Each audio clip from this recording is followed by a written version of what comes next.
Good evening, everyone.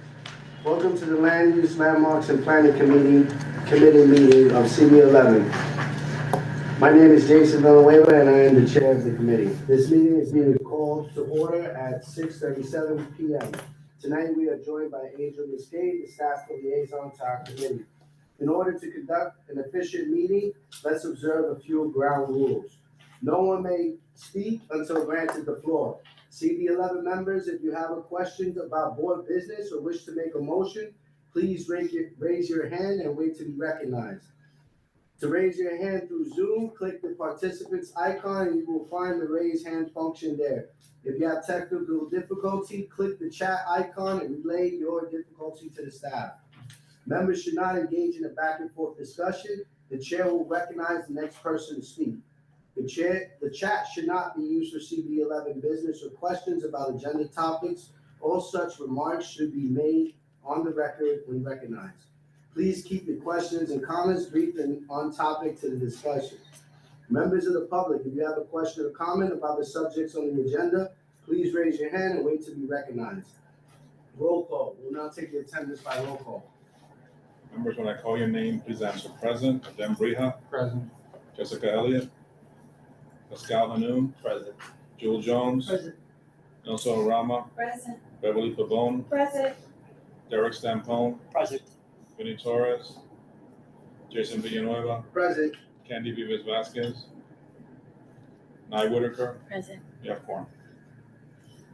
The agenda for tonight's meeting was distributed ahead of time by the board office and was posted online. If there is no objection, we will adopt the agenda as stated. Committee members, if you object to adopting the agenda, you may raise your hand to be recognized. Seeing no objections, the agenda for tonight's meeting is adoption. Adoption of the meeting minutes. The minutes from our last meeting were distributed to committee members ahead of time by the board office. If there is no objection, we will adopt the minutes from that meeting. Committee members, if you object to adopting the minutes, you may raise your hand to be recognized. Seeing no objection, the minutes from the last meeting are adopted. Announcements. Does anybody have any announcements? We might have one board member, Sage from Statement of District Needs Chair, would like to make an announcement. Is he online? Hold on one second. I'll move him over. He is online. Okay.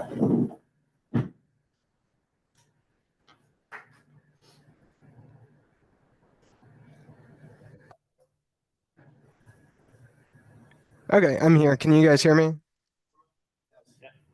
Okay, cool. Thank you so much for having me. Thank you, Jason, for giving me the time. I wanted to be there in person, but I'm still in my office right now. But I'm just going to every committee and, demonstrating this tool that we're working on in the District Needs and Budget Committee, which Jason very admirably chaired a couple of years ago.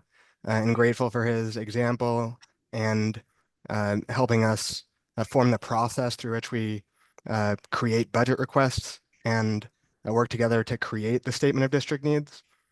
But right now we are working on a tool that helps streamline the process through which new budget requests get made. I know there aren't that many new members on this committee, but on a lot of committees, new members kind of seem to struggle with as soon as they join the board and are assigned to their committees, like what's going on with the process, especially in September when every committee is voting on new requests. So we created this tool that is going to be like a Google form that anybody, including members of the public, can fill out and submit new potential budget requests that automatically get sent to the relevant committee. So I'm going to just demonstrate what this form looks like. Okay. So there will be a link to this that's very visible. Can you guys see my screen right now? Yes. Okay, so there'll be a link to this that's visible on the website. Anybody can fill it out. I'll just do like a test here. It's very easy to navigate. Email test@gmail.com. I would say I'm a CB11 member, but anybody can fill it out even if they're not a CB11 member. And if I have a land use suggestion, I would select the category for housing, land use, and economic development. And the way this form is organized is in the categories that the city sort of requires and breaks down subjects when we create our statement of district needs. So there is one section of the statement and like budget request type that encompasses all of these three categories, but then we break it down further on this next page, needs for land use. And then here are all of the possible options for a land use request. So somebody who wants to submit a request would just select whichever one of these they want, other zoning and land use request. And then they'd fill out this explanation here. And this is the explanation that eventually when we have our budget request worksheet spreadsheet, um, goes in and becomes sort of the explanation for the request based off of the request type that people have selected here already. So you might say, just an example like rezone all of East Harlem for more housing. That's an unrealistic one for now, but for more housing.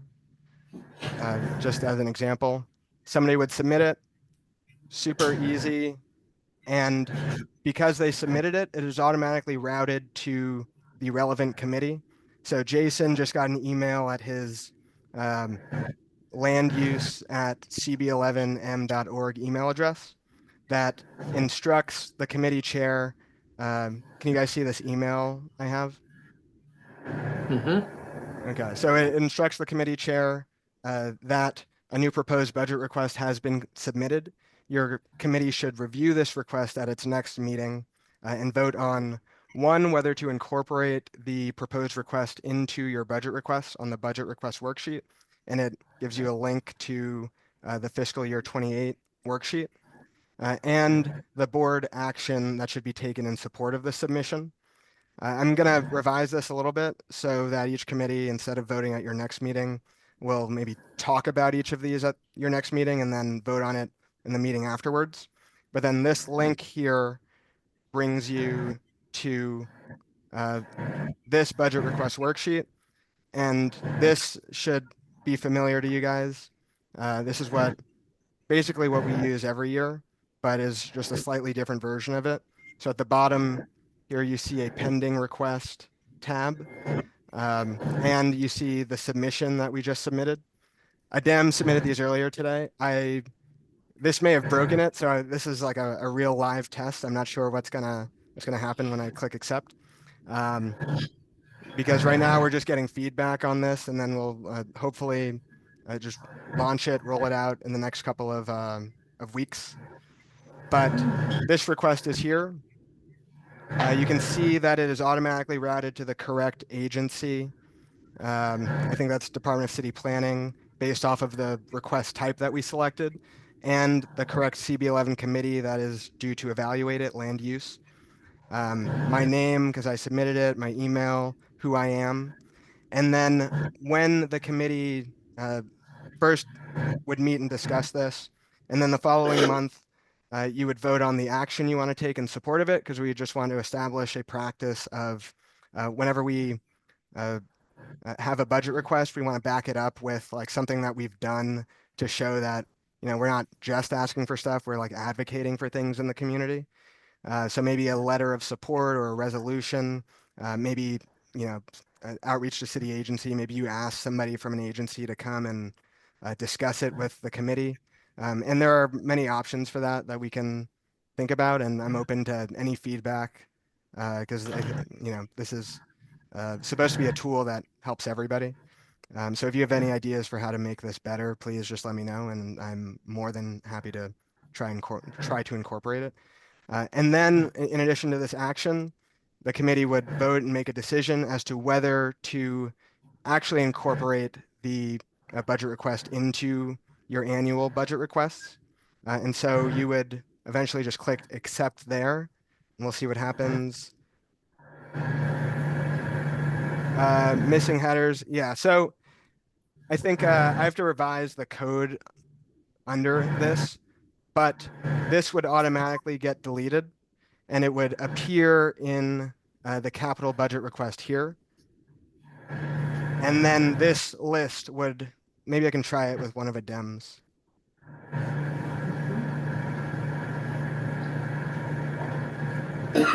Yeah, I'm gonna have to reroute it. Sage, Yep. Sage, on your column A, rename the header. Oh, yes, requests. cool. Thank you. I don't want to mess things up too much right now because there might be something else on the back end. I think this is actually supposed to say request type. But you guys kind of, you can visualize what it's supposed to be. We definitely get the idea, Sage. Thank you. Cool. I know I can speak volumes that this process of automating the requests and having it, for lack of a better word, be cross-committee collaborated is exciting to say the least. I think the tool is going to be super efficient. Once you roll it out, let us know. I think it's like most tools, it's up to the users. So it's up to us to start using it as soon as it gets live streamed. So thank you for the announcement. Any questions from the committee? If not, thank you, Sage, for your time. We're going to move on to the next portion of our agenda. Yep, appreciate it. Thank you, guys. Thanks, Sage. And let me know All if right. you have any comments, please. And you can reach out to me at any time after this. My one recommendation is to just get it out. Once you start rolling it out, just like what we went through with the survey from past experience, then it's just about monitoring the use, which I think you and Jessica and previous chairs have done a great job of doing with the survey. So I'm just excited to see how this all will connect as time progresses. Yeah, thank you. I think I'm going to lock some of these so people are limited in their ability to edit certain options. So that changes because this is it's a little fragile right now, as you can see. It's all good, Sage. Thank you. Mhm. So we're gonna move on to old business. Our first item is for the last 2 months, we've been talking about reenacting the points of agreement and more importantly, focusing on planning, right? When I first started chair, land use was a big thing. We got pre-loops involved. As time progressed, we got into preservation, and then this year's goal is planning. So that being said, I would love to thank Angel Muscane for being able to reach out to ECS representative Jennifer so she can give us an update to the project related to East 96th Street development.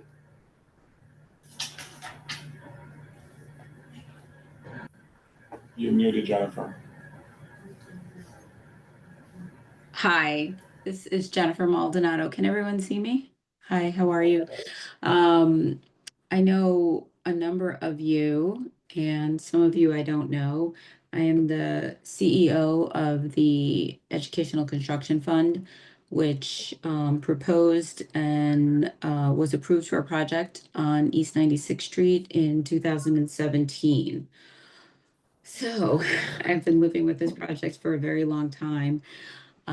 This project, at its inception, once it was approved,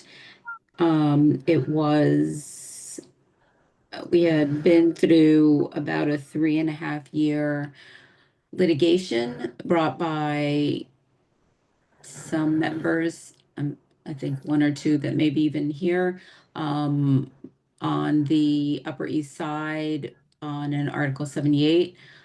For the project, we prevailed. They continued to sue. We prevailed again. They continued to sue. So we've been through about 4 or 5, maybe 3 to 5 approved wins and then appeals. Our last appeal and where we were successful was in 2020.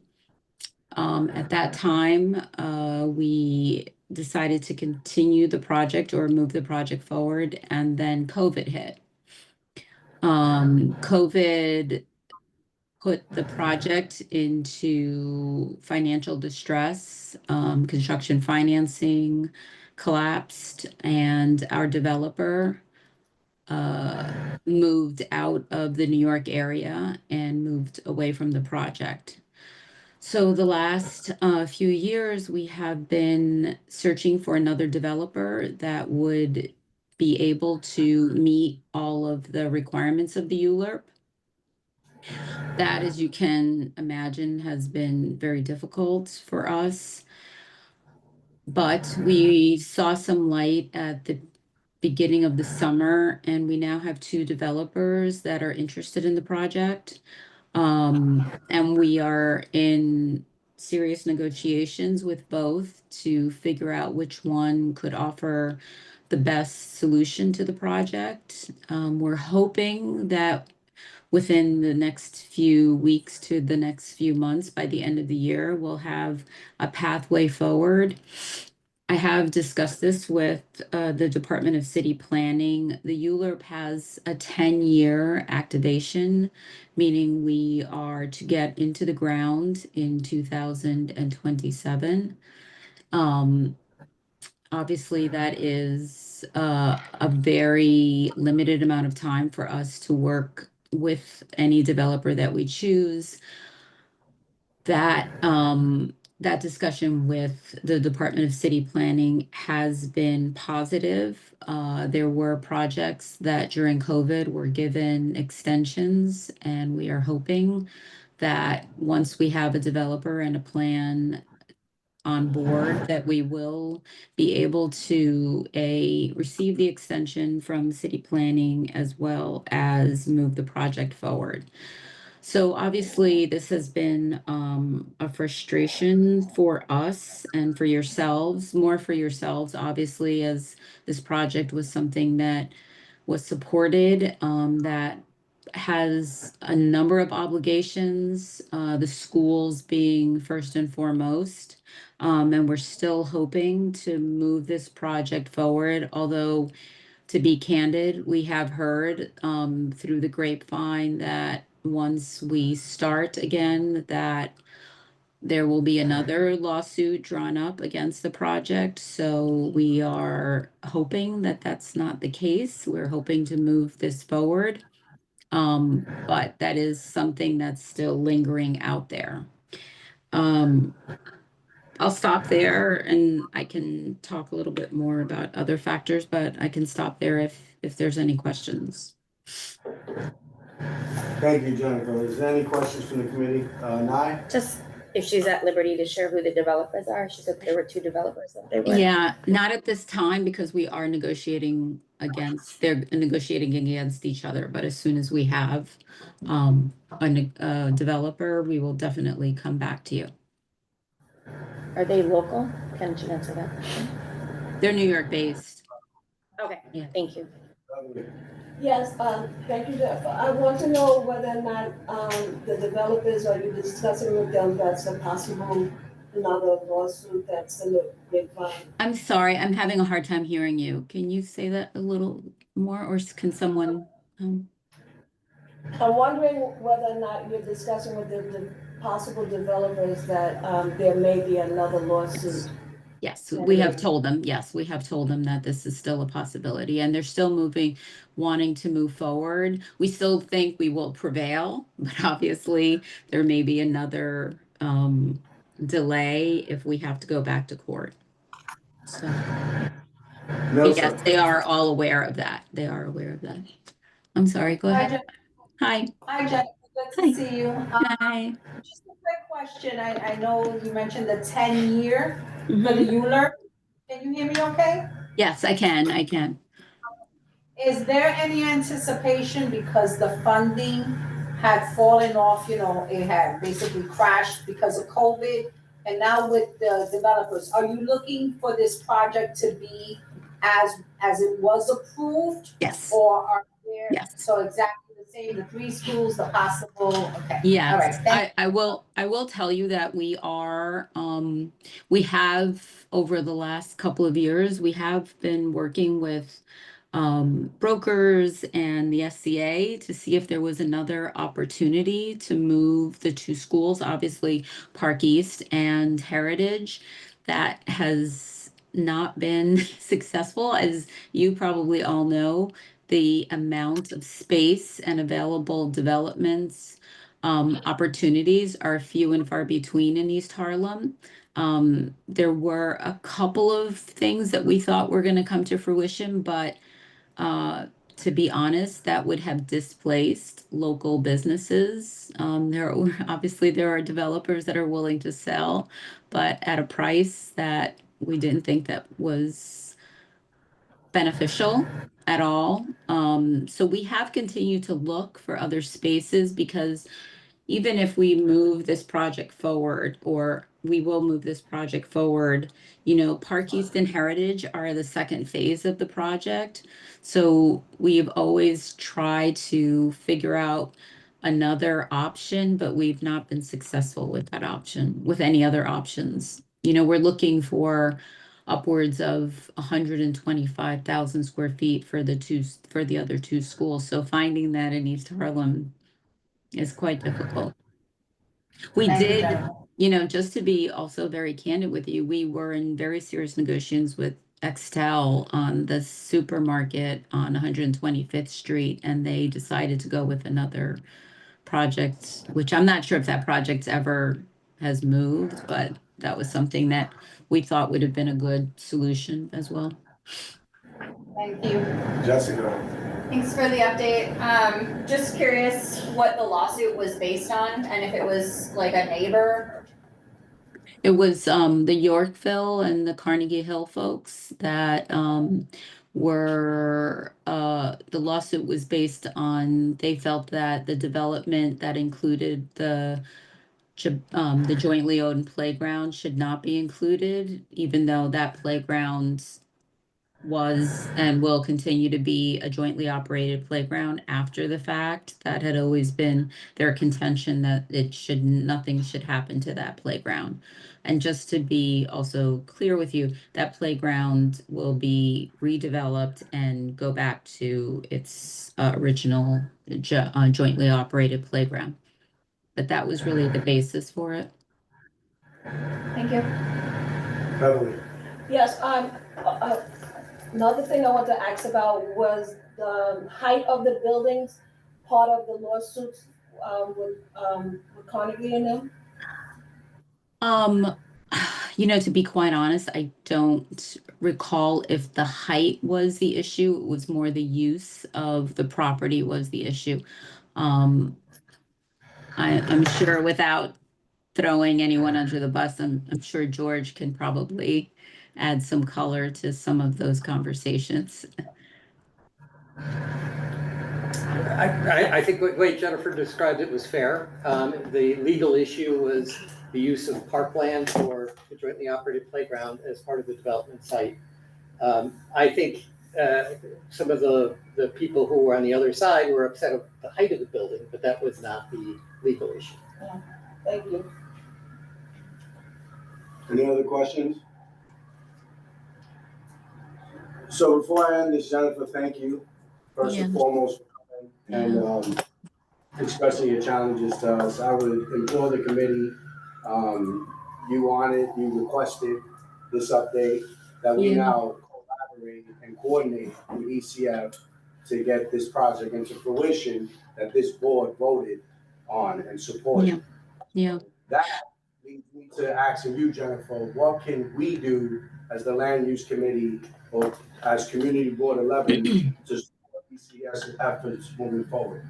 Yeah, look, I think that once we have a developer, it's going to be a very important ongoing conversation between the folks here, the folks in the committee, and the developer about how to best implement all of the obligations that are within the ULURP. This is not to say that they are shying away from it, but I think, and I'm probably at least speaking against myself in one way, but we want to make sure that everything that was in the ULURP is effectuated through the process. And I think that's going to be, an important message to a developer that, the expectation is that we follow the letter and the heart of the ULURP.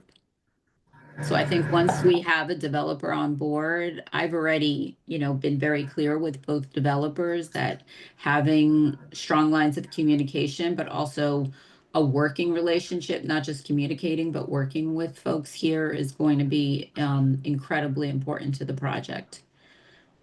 Because there's things to be, again, there are things that are within the ULURP that are important, but there's things like local hiring that are not, ULURP uh obligations, but I think are important that those kind of, I don't want to say soft, but community obligations are kept to. And we have told that to the developer, but I think hearing it from you folks is also going to be important to the conversation. Absolutely. And we're definitely good with that, Yeah. Jennifer.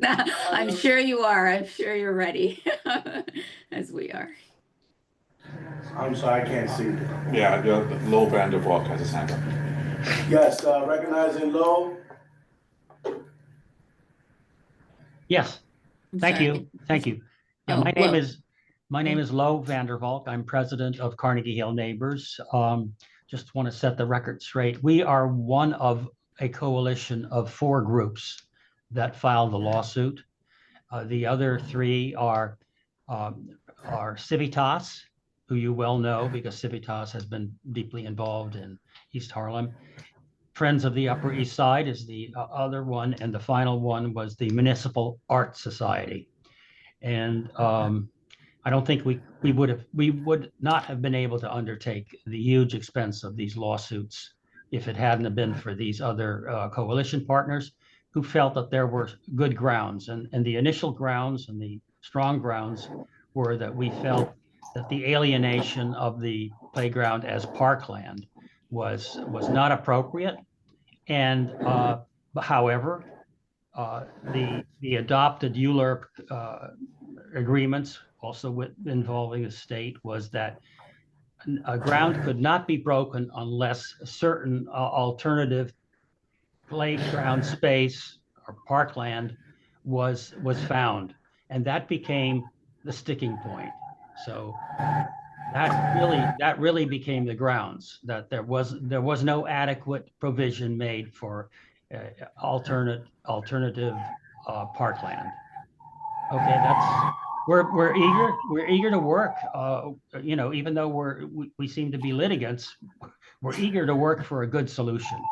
I have to admit, we did initially get involved because the tower was so tall. This is going to be a 60-story building for residential use, and we think that's not really appropriate. And we would hope for some kind of an alternate design, but that's not the most germane issue.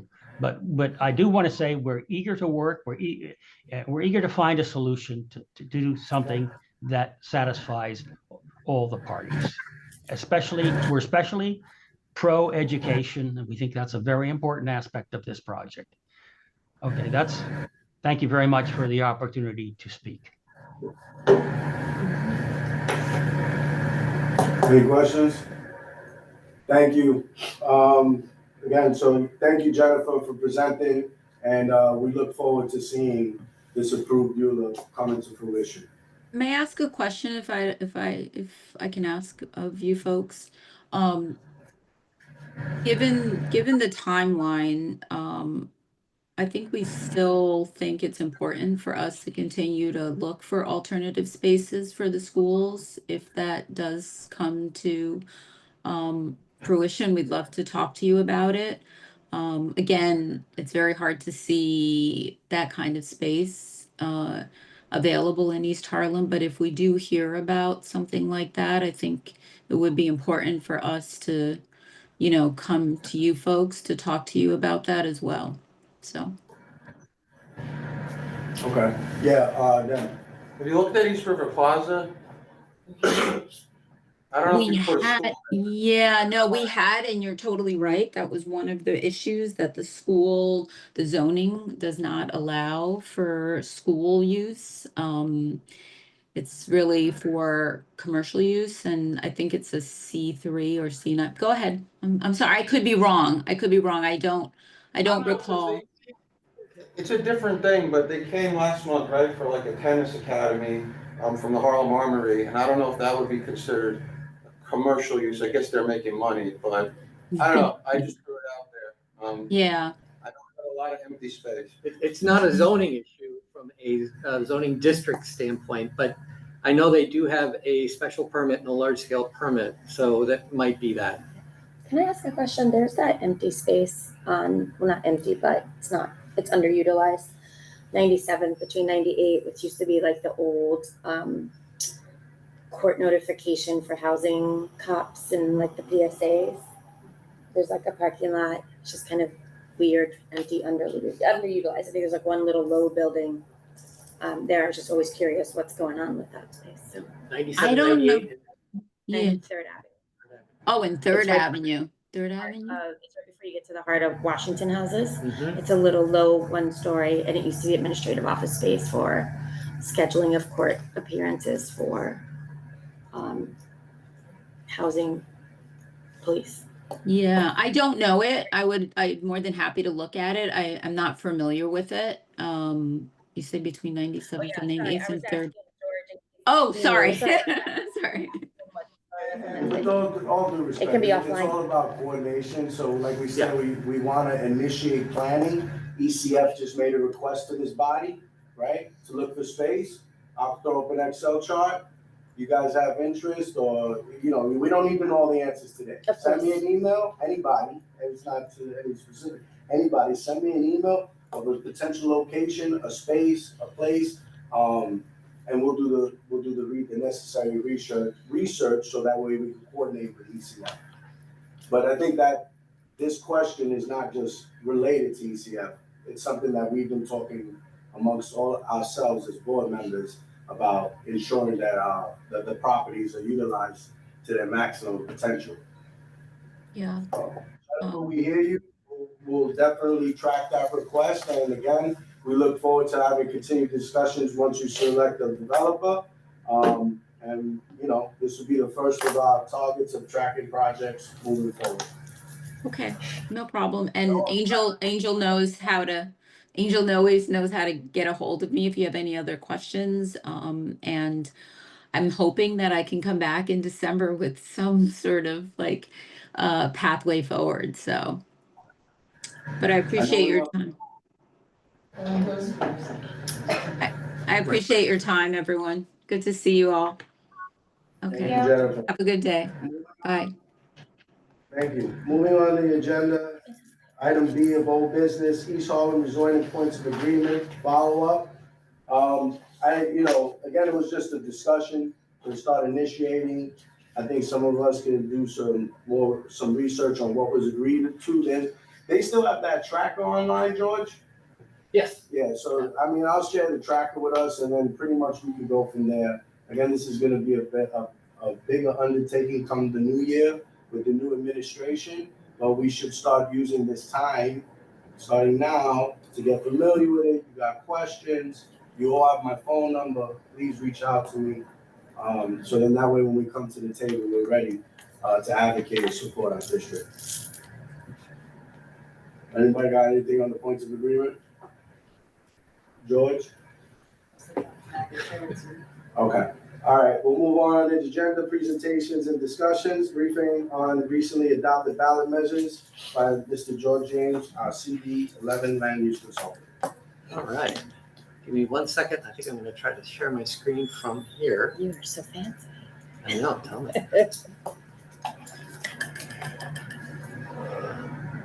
Yay. Okay, it worked. Okay.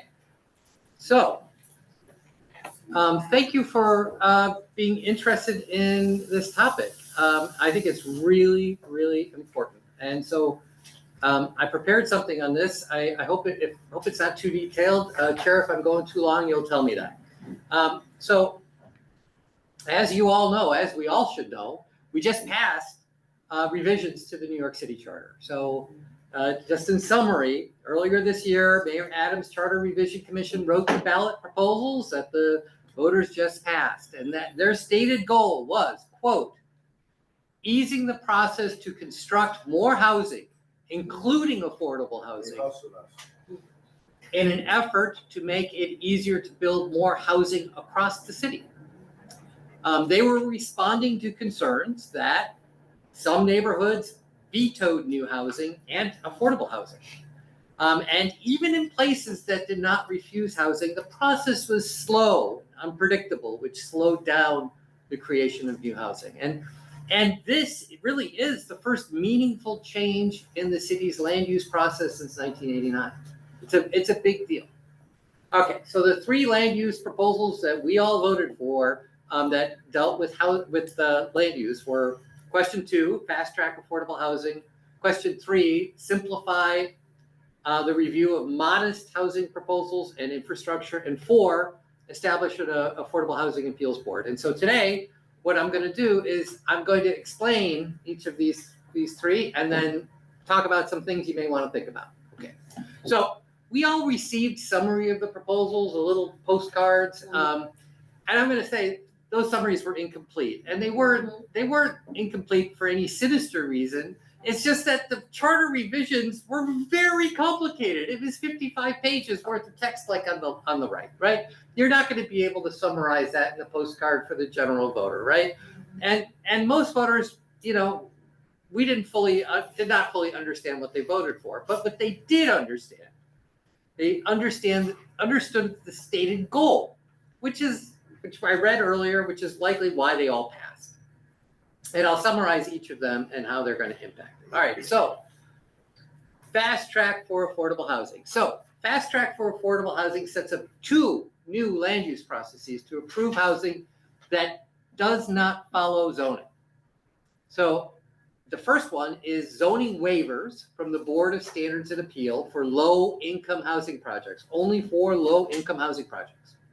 And then the second one is an abbreviated procedure at the City Planning Commission for affordable housing projects in the 12 community districts citywide that have produced the lowest rate of affordable housing development in the city. All right, so the first one, BSA Fast Track. BSA Fast Track is this new process that allows the BSA, which is the Board of Standards and Appeals, to waive zoning limits for publicly financed affordable housing projects. Now, for those of you who don't know, the Board of Standards and Appeals, they can waive zoning for variances. They already do something like this, but to get a BSA variance, it's hard. It's very hard. You have to meet these 5 standards, and these standards are pretty rigid. To make the modifications for affordable housing projects, though, the BSA must find that only these new 5 ones. The owners will include a low-income housing development company, which is going to be typically HDFCs. It could be a part owner, but it has to be one of the owners, or one or more of the owners need to be an HDFC or a low-income housing development company. 2, the building is in a district that permits residential uses, so it can't be a manufacturing or industrial area. 3, HPD finds that the building requires a waiver, meaning HPD says, yeah, it doesn't comply with zoning. That's it. 4, the project is consistent with neighborhood character. That is not defined in any way. 5, disadvantages to the community are weighed by advantages of the project, and that is not explained any more than that. So unlike the current zoning variances, there's no requirement to show hardship. You don't have to put up any financial numbers to prove the need. It's just that you're creating affordable housing. HPD is a partner. HPD approves of this, and you don't comply with zoning.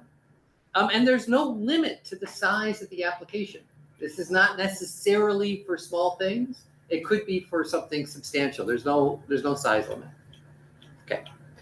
BSA Fast Track. So to use it, the applicant prepares an application for the BSA, not DCP. DCP is not involved. And what is it? The BSA is a 5-member body, right? They're all appointed by the mayor. they're technical. They have to include a planner, they have to include an architect, they have to have an engineer. You don't need to have representation from all 5 boroughs. And the timeline is simple, right? You get the application. The community board gets the application for 60 days. You make your recommendation. You send your recommendation to the BSA. The BSA typically will act within 60 days. It can be 120 days if they deny the initial application and HPD appeals it. This process does not involve city council. It does not involve the borough presidents. It does not involve DCP or the city planning commission. It's the community board and the BSA. That's it. It's a much faster, simpler process than typical BSA variances. All right, the second one, the City Planning Commission fast track. So the City Planning Commission, you all know, it's this 13-member body, mostly appointed by the mayor. Under our current process, they are the step before an application goes to City Council. And so to qualify for CPC fast track, a development must be located in one of the 12 named community districts that have the lowest rate of affordable housing development during the last 5-year period. We're going to talk about that. Include an application for permanently affordable housing matching at least MIH levels, so between 20 and 30% affordable. Require a discretionary land use action, which is either a zoning change, land disposition, special permit, something from that the City Planning Commission can give them. Okay, it can be a very, very short process, right? The borough president reviews these along with the community board, but they have concurrent reviews. Right now, your review is sequential, right? Borough president goes after you. You will both have the same 60 days to make your recommendation, and then it will go to the CPC for 30 to 45 days, mostly 30 days. If there's an EIS involved, an environmental impact statement, it'll be 45 days. Right now, the CPC has 60 days, right? So they're cutting their own time. Qualifying projects then never go to City Council, right? So after the CPC, they're done. So this could mean, like, if they need a zoning change, the CPC can change the zoning text. They can change the zoning map without council approval, which is kind of wild because zoning is a law, right? And they're appointed mostly by the mayor. There is no size limit or density limit to these applications. And you just have to meet the MIH minimum, right? You have to have affordable housing. It can't be not for affordable housing. So what are the community districts that will be subject to the fast track? Well, we don't know right now because they haven't been determined and they won't be determined for a year. So by October 2026, they're going to determine the list. We know it's going to be the amount of affordable housing produced divided by the total amount of total amount of housing in the district. But like, for instance, it's like, are 40% of AMI going to be treated the same as 130% of AMI? Are studio units going to be treated the same as 3-bedroom units?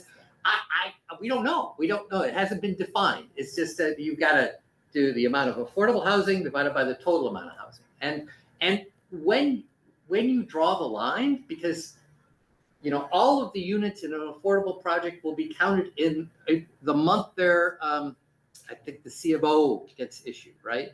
And that means they all come online all at once. And so it becomes very lumpy, right? And so, it depends on where you draw the line. Do you include this month or do you not include that month? It could mean the difference between whether you are included or not. So these are two different ways of using the same data. My office produces the map on the left. City Council produced the map on the right. We know that some districts are Eastern Queens. We're both showing Eastern Queens. We're both showing Southern Staten Island, both showing Southern Brooklyn. But like, there's some meaningful differences in Manhattan. Like, they show the Upper West Side. We don't show the Upper West Side. So we don't know exactly which communities will be in it, but I will be able to say this: East Harlem won't be. Right? You absolutely will not be, because you are at the top of the list in Manhattan in production of affordable housing. So this will not apply to you now, but it gets redone every 5 years. And so if you fall behind, you might be on that list, not this time, but the next time or the time after that. Okay, so question 3. Simplify the review of modest housing and infrastructure projects, which is called Expedited Land Use Review Procedure, or EULR. It's a new process for common changes to the city map, rezonings that increase housing capacity by up to 30%. And this is the one that really matters because there's some site selection for resiliency, disposition of undevelopable real property. Right now, there are literally thousands, maybe in the high hundreds of small, tiny parcels, little bits that people have abandoned. And this is a way of getting rid of those from city ownership and giving them to neighboring owners without having to go through EULR, right? So there's some really good little things in here that will make the city operate more efficiently. A lot of resiliency things, voluntary buyout for federal disaster areas. So if you're in an area that's going to flood every time there's a hurricane, they can buy you out more easily. But the one that really matters here, I think, is the rezonings that increase housing capacity by up to 30%. And then in low density districts, there's different rules in low density districts that do not apply here. I'm sorry. Okay, so what happens in EULR? It's the same as the CPC fast track, right? So community board, the community board and the borough president each get 60 days. It goes to the CPC for 30 days, and then you're done. It never goes to 45 days because if there's an EIS involved, you cannot use EULR. So if it's a big project and there's environmental impacts, you can't use this process. Qualifying projects never go to the city council. There's no role for the council member at all in these land use actions. And mandatory inclusionary housing is not required in the low density areas, but it's going to be likely triggered in the high density areas because that increase is going to trigger MIH in most cases. It's not written into the charter that way, and the city can change that policy at any time without any, it's a policy. It's not even a rule. But right now, the way they do mandatory inclusionary housing, in most cases, it will apply in these applications. And so, what is a modest housing and infrastructure project? So this is a hypothetical example. It's on a R8B district, which you don't have in East Harlem, but I didn't have one that was ready to go in the mid blocks for the R7Bs. But existing zoning would produce what you have on the left. UAP is in the one in the middle, which is the City of Yes affordable housing proposal. And then with EULR, you can go to 6.0 FAR, the one on the right, right? So this is the kind of modest increase that they're talking about in the mid-block areas. On the avenues, you can maybe see something like this. This is going from an R10 to an R11. Again, if this created a environmental impact statement, you couldn't do this. But this is something that you might be able to see on in the very high density avenue zoning district. Okay, question 4. Establish an affordable housing appeals board. The affordable housing appeals board would be made up by the mayor, borough president, and the city council speaker. Applicants who are unhappy with the city council votes or modifications to their standard land use EULR applications, right, can appeal those decisions to the appeals board at the end of the process. So you have an applicant, you're an applicant, you go through the entire process, and the council member says, yeah, wait a minute, I want to see XYZ. You can appeal that decision to the Affordable Housing Appeals Board. If 2 of the 3 members agree, they may overturn the council vote or modifications and revert the application back to where it was with the CPC. Right? So it's whatever the CPC, the City Planning Commission, approved, that's what it would go back to. Now the appeals board wouldn't apply in fast track or EULR applications because council has no role. It's just for the standard EULR applications. Now, this one, this one has the potential to undermine the leverage council has in negotiating a points of agreement. And I highlighted this knowing what we're talking about points of agreement here, right? Is that very often if there's a rezoning, your council member will negotiate benefits to support the increase of density, increases in school capacity or traffic issues, parks, whatever it is, it goes into the points of agreement. Now, they lose a lot of their leverage if they don't have the final vote on that. And so it's unclear to me how points of agreement will be negotiated in the future with an affordable housing appeals board. I don't know. I don't know that anybody knows. Can I ask a question? Yeah. Is points of agreement the same as a community benefits agreement?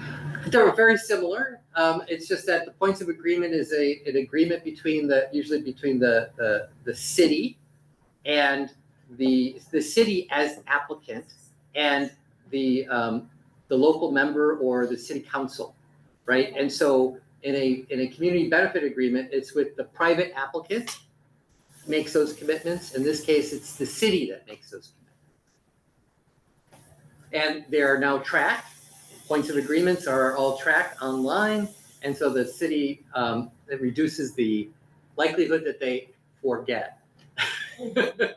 The main theme, as you all know, is that all of these actions is to reduce the power of city council and increase the power of the CPC, the City Planning Commission, and the mayor.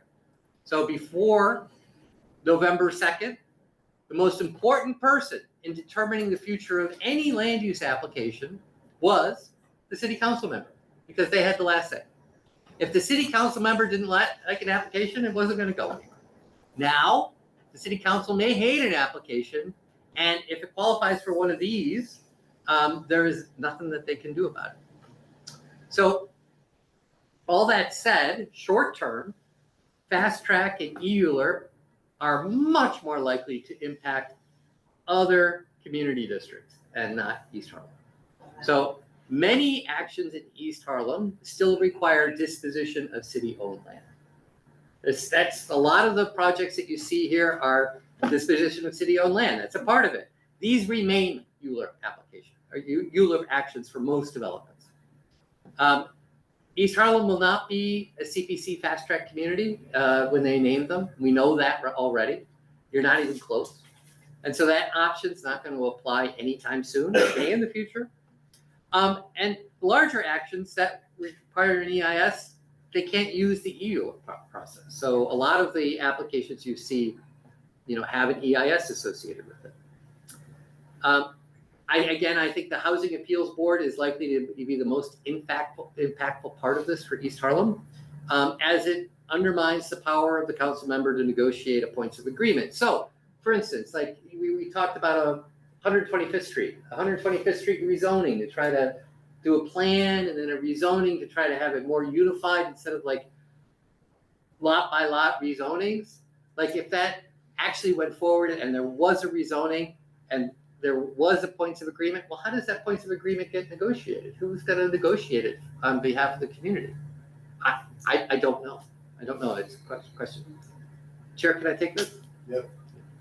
Hi, my name is Nicholas Alexander. Could you argue now that with these changes that the community board's role has increased in strength? Unbelievable! It's like you looked at my deck because what I said here is your role doesn't change, but the voice of the community board is elevated. Super huge. Right. It's elevated in applications that use these processes, right? Because applications that use fast track or EULR will see the number of public hearings reduced from 3 to 2, one of which is a community board hearing, right? And so if you're reducing the number of hearings, right, and one of them is yours, that means you're increasing the relative importance of your own. And when combined with City of Yes, so we changed zoning right ahead of this, right? And there are now these new City of Yes authorizations. There will be times when the only public hearing on an application is with the community board. in my opinion, the community board will be the best and sometimes only place for the public to be heard. Now, I have testified in front of the City Planning Commission and the BSA a number of times. I never want to testify in front of the BSA ever again. It's a terrible place to testify, for the public to testify. The CPC, at least they're a little bit more polite when they listen to you, but they don't actually, I don't think they value community input like the community board does. And so I just say that. And it's because those institutions are technically referenced, right? Whereas opposed to an association or an organization like the council is politically driven to the rhetoric of the constituents. So as much as we get a voice to advocate as board members, we don't have a council member to stop the action anymore. That is absolutely true.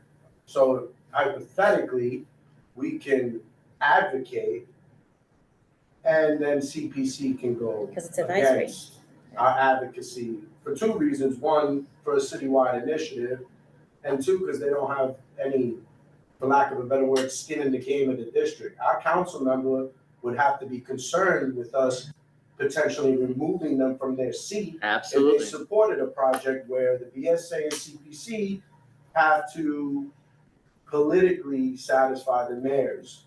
Oh, absolutely. There's nobody at the CPC who gets elected, right? No, not one. They're all appointed by the mayor or another elected official. And so they are beholden to them, not to the local community, unlike your council member who is, from here. So as much as power we gave to the voice of the people, we basically stripped the power of our elected officials. That's right. And a law-abiding practice, as opposed to now it's, Advisory. I guess, social. We're still A advisory. social discussion. And then, Nelson. You might be getting to this, so please forgive me. But one is I've just been hearing other community boards already advocating for time with the incoming borough president to talk to him about what that relationship is going to be, since this is advisory. And so wondering if you recommend we do something similar here for, I heard CB1, CB1's always on top of the game. If we should be doing the same. And then just had one other question, which was a lot of the housing developments had district preference, right? You had a preference for who got in terms of placements. In terms of all these ULURPs and changes and the way that there's not some of those same standards, when it comes to our community, again, and comes back around, we really won't have a say unless we negotiate that in a pseudo points of agreement, right? Well, are you talking about like local preference? Mm-hmm. Okay, so that's a different issue. Yeah, that's a completely different It's a different issue, and that was killed last year. That was killed last year. That's exactly right. So there's no way because it was subject to a lawsuit, and there's a settlement, and right now it's at 20%, and it's going to lower down to 15% by 2029, if I remember right. So that's not something that they can even do right now. So can I ask one other follow-up on that? So census is coming. There's a big meeting on Friday about how numbers will change in the coming years. Do we have to be mindful? I know we're not in the bucket right now, but for what the bucket could look like in the future based on that. I think you have to pay attention to, where things are going. I will say that, there's a lot of affordable housing development here, and there's also an enormous pipeline. Can we take a step back? Can you explain what you mean the census? You're talking about demographics and population? Yeah, I'm just looking at what's in our pipeline. And so looking at the numbers, there's a lot of projects that are in the pipeline right now that will be in some sort of near completion, maybe not completion. We just heard about the ECF that's like coming up on their 10 years and still haven't had a chance to break ground. And so I was just thinking about what's in the pipeline and then how we might be impacted. This Friday is a big meeting about planning for the next census count. And so thinking about how our community will be growing and changing, right? New subway line coming, new people coming to the neighborhood, new housing needs. And so even though we might not be included in this primary cycle in say 5 years, this could be a big issue for us. It could be. I would say probably more like 10 or 15 years, but yes, you're absolutely right to be thinking that. No, so then and then. Couple of questions, but I'm just gonna limit it to two. What is your take on existing points of agreements that have been negotiated? Oh, and there's a lot of. No, I mean they can't go back on those. Right, that's what I'm saying. They're Those grandfathered, they're law. are grandfathered in, Yeah, and yeah. that's my understanding, so I just wanted to clarify that. And then two, while the city council member is in essence, phased out. Yeah. Nothing says that the community board can't work with the city council member to try to form some type of partnership so that the city council member can help inform the process, even though they're not recognized as the Great minds, look at the last bullet point Oh. right there. It's like consider Okay. involving your council member or the VP in your hearing. All right, Catch their comments. I'm not asking any more questions. No, that's exactly Yes, right. yes. This is exactly right. I mean, Because the you rest don't of this want is to about, jump to that. the rest of this is about, Which an example is when we're aligned. I'll just be the Yeah. negative Nancy. This board, this committee has had scenarios where we supported projects and your borough president went against the project. yes. We've supported projects, your borough president goes against the project, your council member Waste goes transfer for the station. project. Yeah. We could try as hard as we want to look through the crystal ball. The reality is we know what lies ahead and the work that we have in law right now are the active points of agreement. And that's something that I think that we can tackle within the next 6 months. But adjusting to the EULA process moving forward, I'm pretty certain George is gonna be doing this often with us in educating and helping us adapt to this new process. But if I may, sure, just one thing. I mean, I'm gonna challenge you all to think about your own recommendations, right? Right now, a lot of times the recommendations community boards have, yes, they get forwarded to the city planning commission, but you're writing them for the public, you're writing them for the council member, you're telling people what's important to you. They're like statements of values. Now, when the CPC gets those, they look at that and they go, yeah, this is out of scope. And they just set it aside, right? They don't care about things that are statements of values. They care about things that are within the scope of the application. And since that's the only official thing after you, for most, and the BSA, depending on the application, is that you really should think about the content of your application, meaning like you have a real audience member to influence, and they live in this little box, and you have a much bigger picture, and that's fine, but that's what they're going to care about. And so, because they're not going to negotiate for issues of local concern that are outside of scope. They're just not. That's not what they do. Okay, and and with fewer hearings, as I think I already said, you're going to represent the voice of the people even more than today. And so, think about your recommendations, how you change them, how you change your hearings if you do, right? We don't change the rules of the game very often, right? This is the first time in 35 years. And so now's the time to think about it, because the rules have changed. And then finally, the only last point I'm going to make, and this is kind of like a big curveball right here, is that the city council had their own charter revision commission this year, right? And they developed recommendations, they're right here, but they were preempted from by the mayor's commission from being on the ballot. Now, the state legislature has a law that prevents the mayor from preempting city council revision commission in the future. And if the governor signs that law this year, over the next 6 weeks, the mayor cannot stop the council charter revisions from going back on the ballot. And I learned today that this council commission is still active, and they will be voting on their recommendations next week. We have a meeting next week. And then what they pass, depending on what happens in Albany, will likely be on the ballot again next year. So there will be changes, and it wouldn't overturn the stuff that we just passed, but it would be like improvements to the 197A planning process. And so if the community board wanted to try to revisit the 125th Street topic, or expand the East Harlem neighborhood planning topic, whatever you wanted to do, there might be a mechanism for that. Anyway, that's what I have. I have some resources in the back here.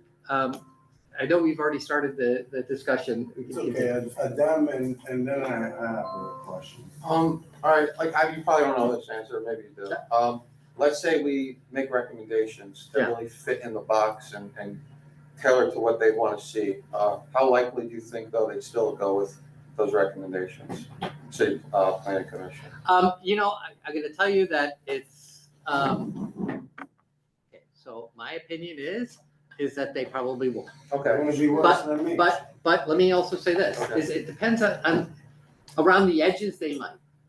Like, so for example, if you have like a concern about urban design, like where the curb cut is, like, oh, it's too close to the corner, or oh, there's a school over here, or oh, you want, you know, better transparency for these large scale plans or whatever, you know, something that they can easily do, they'll do it.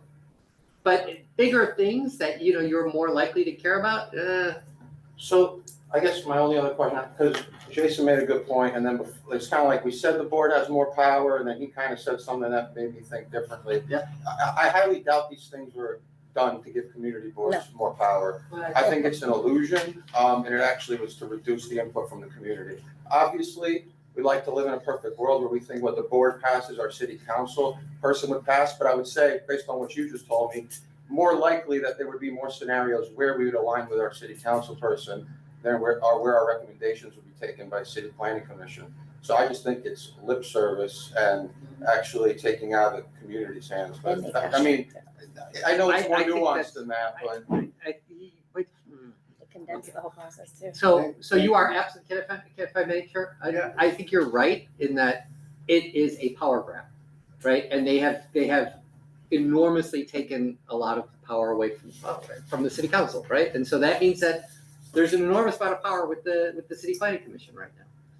But the only other voice in the process sometimes is the community board. And so, yeah, they can ignore you, but you know, you are the only other voice. I just feel like they left the one group in that really at the end can't actually make any decisions. The reality is, the more organized a particular community is, the more they'll get voice that they'll have. The concern is for the disenfranchised and the unorganized. And that leads me to this following question, right? Like, for the points of agreement, or not for the points of agreement, for the city council member losing deference, is this now law, or is this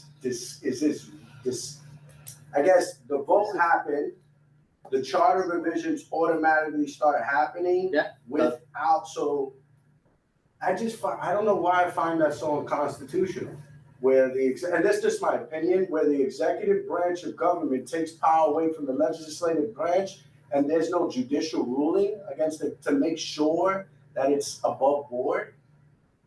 There was an Article 78 lawsuit filed that was dismissed, and it is being appealed. Okay. But the clock is under ticking though, it's almost the end of the So year. basically now this is happening. There's no more, city council's dead, as of like, you know, whatever voters did with like November putting 4th, Madonna in office. So this is happening. Yeah. We're gonna have to adjust. If Hochul does, or forget the names, if the governor does decide to overrule this process, will it put us back, or will never, that's it, there's no going back? Oh, well, you could change it again in the future, but unless the court decides to overturn this on appeal, which I think is extraordinarily unlikely. Yeah. Right?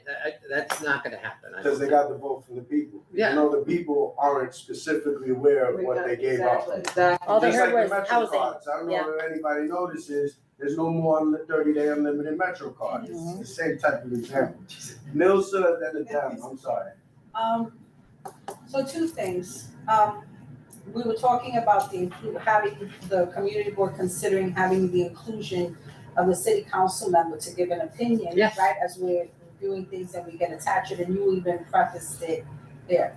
In terms of like 2B, the CBC fast track. Yeah. Where concurrently you have the community board as well as the borough president reviewing the same application. Yes. To me, it would make sense if we're separate, right? We're reviewing it, we're coming up with our recommendations.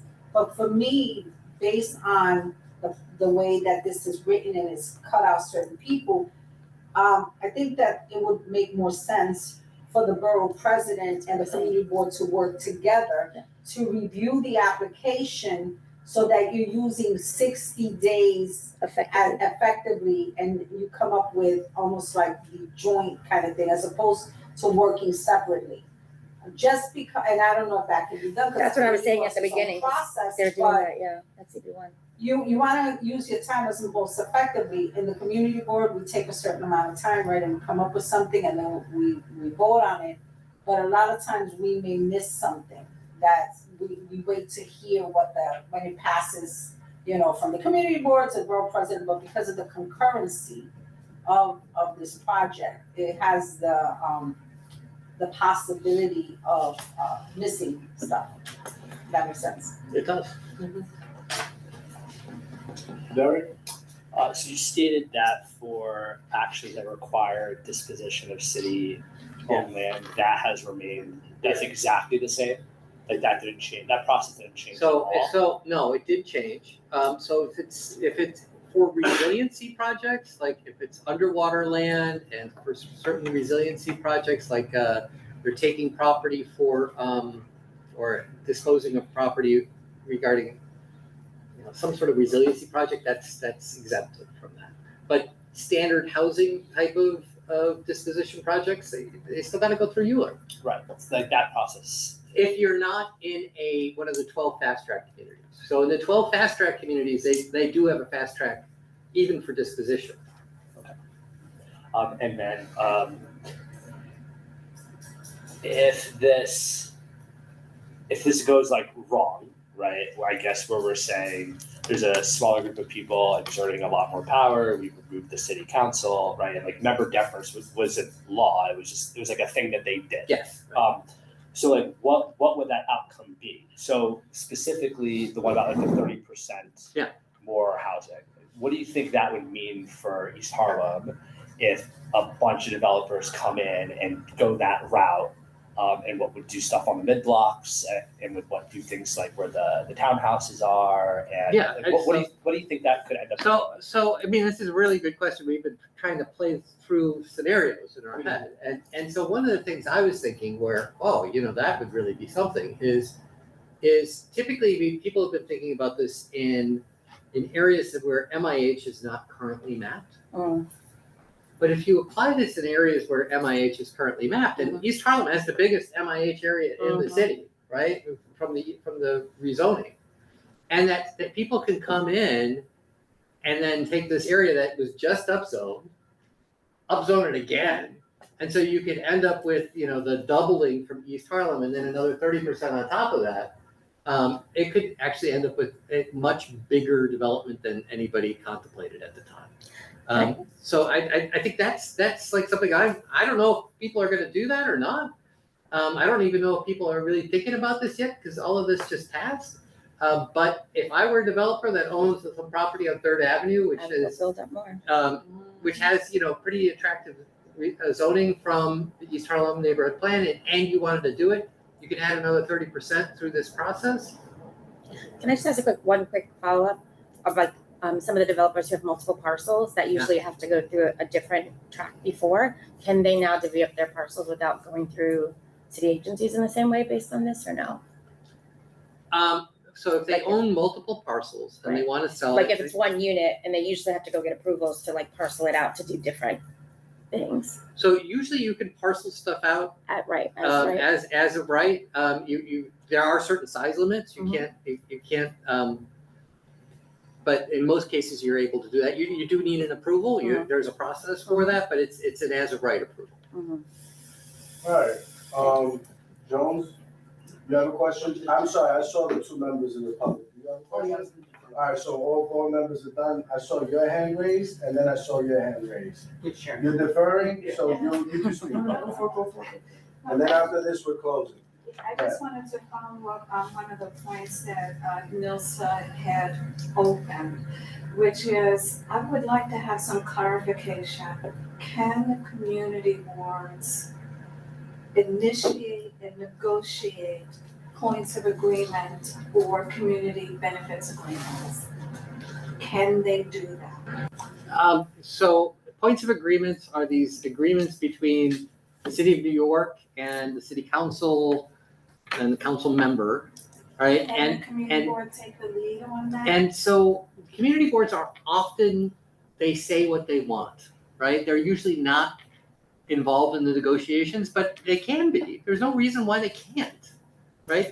They absolutely can be. It's just that they're not one of the two principals, right? But it's a foolish council member that doesn't listen to their community board and their community, right? That's how they find out what to put in it. But now the role of the council member has been reduced, so. Yeah, I don't know how we're doing that, Sharon. I have no idea.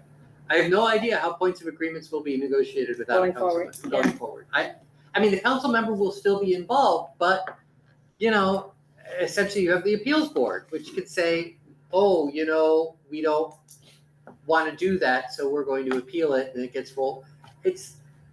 I just don't know how it's going to work. Maybe you can get somebody from DCP or the mayor's office to explain it. I So don't it could know. all change in a couple weeks. Yes, that's right. So what you just say he doesn't know, right? We should say it's a question of leverage. Yes. Like the concern is because they don't vote at the end. Yes. They may not be able to negotiate, but there's nothing stopping them from negotiating. Absolutely. It's just a question of leverage. That is absolutely right. And also if it's binding or not. Which in that case, that goes back to the organized versus unorganized district. So with the city council member representative, you had a legal lawyer representative for your district. That's gone. Resources. You can have there's gonna be 100 lawyers in here.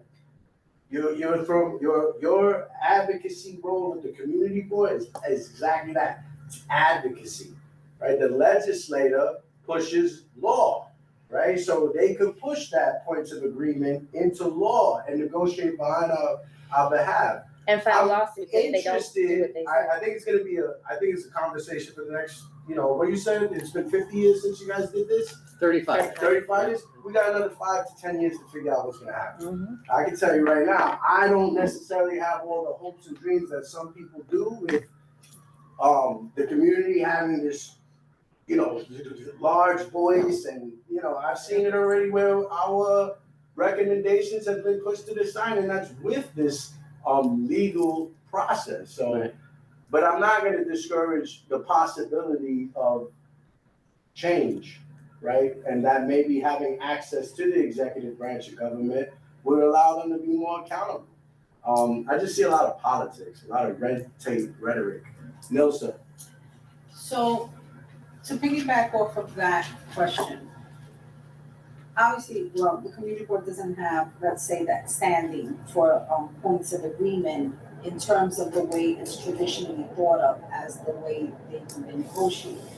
But nothing says that the community board, with the help of the city council person of that area, cannot come up with certain recommendations vis-a-vis the project and note it as part of an attachment that these are the things that the community board would like to see, and which would be more in depth than maybe the usual recommendations, which we usually give better in depth, but that these are other factors that we would like to see in terms of that project, because that would bring that voice in.